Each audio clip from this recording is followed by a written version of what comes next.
2020 թվականի նոյեմբերի 11-ին քարվաճառում ինձ մոտենում է մի տատիկ ու օգնություն է խնդրում գտնել իր համար բեռնատար։ Այդ օրերին քարվաճառում ամենևին էլ բեռնատարների պակաս չկար։ Կային հարյուրավոր, հազարավոր բեռնատարներ, որոնք քարվաճառի անտառներից կտրված ծառերը տեղափոխում էին Հայաստան։ Զուգահեռ կային նվիրյալներ, ովքեր խաչքարերն էին տեղափոխում։ Ողջույն ընկերներ, ցանկանում եմ այսօր խոսենք մեր քաղաքական դաշտի երկակի ստանդարտների, ինչպես նաև ֆեոդալական մտածելակերպի մասին։ Այսպիսով վերջին օրերին մի մեծ աժոտաժ էր բարձրացել դեմ են բոլորին շարժման մասով։ Մեղադրանքներ, քննադատություններ, ձայնփոշիացնողներ, նիկոլականներ եւ այլն եւ այլն։ Զուգահեռաբար մեկ այլ գործընթաց էր տեղի ունենում։ Գագիկ Ծառուկյանը հայտարարեց, որ մասնակցելու է ընտրություններին։ Ուզում եմ հիշեցնել, որ Գագիկ Ծառուկյանը 2018 թվականին աջակցել է Նիկոլ Փաշինյանի հեղափոխությանը, 2018-ից 21 թվականներին եղել է ազգային ժողովում, հուշագիր է ստորագրել Նիկոլ Փաշինյանի հետ,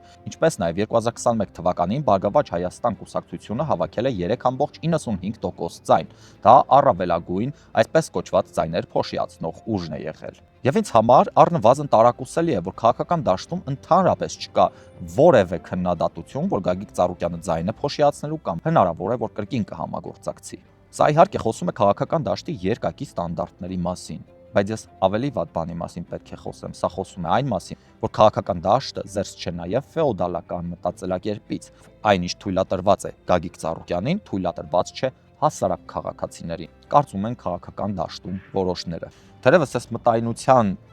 հիմքերը պարզ է։ Գագիկ Ծառուկյանն ազդեցիկ մարդ է, հարուստ։ Ինչի համար թարսվել նրա հետ, ինչի համար բարկացնել նրան։ Իսկ այ հասարակ քաղաքացիները դե իրենց թիրախավորնելն ինչ բան է, որ առավել եւս որ նրանք համակարգային աուտսայդերներ են ու չեն ներկայացնում համակարգը։ Երբեք թաթախված չեն եղել որևէ արատավոր բարքերի մեջ, կոռուպցիայով չեն զբաղվել։ Նոր մարդիկ են, ովքեր ունեն իրենց հավակնություններն ու ամբիցիաները, որի իրավունքը նրանք ամբողջապես ունեն։ Այսպիսով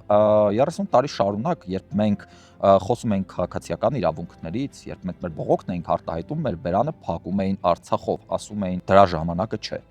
Այսօր, երբ Արցախն այլևս չկա, մեր բերանն արդեն փակում է նրանով, որ խաղաղության գործընթաց է գնում, մի խանգարեք, լռեք։ Մյուս կողմից էլ ասում են պետությունն անդունդն է գլորվում, քաղաքացիական իրավունքների ժամանակը չէ, լռեք։ 30-ից 40 տարվա ընթացքում մենք երբևէ դրա համար ժամանակ չենք ունեցել։ Ու այսօր այո, մենք թերևս շատ քիչ ժամանակ ունենք։ Ուղղակի այստեղ մեկ ուրիշ հարց է առաջանում, միգուցե եթե մենք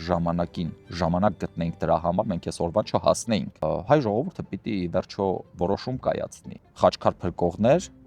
թե աղետի պահին ծառ գողացողներ։ Լավ եղեք ընկերներ։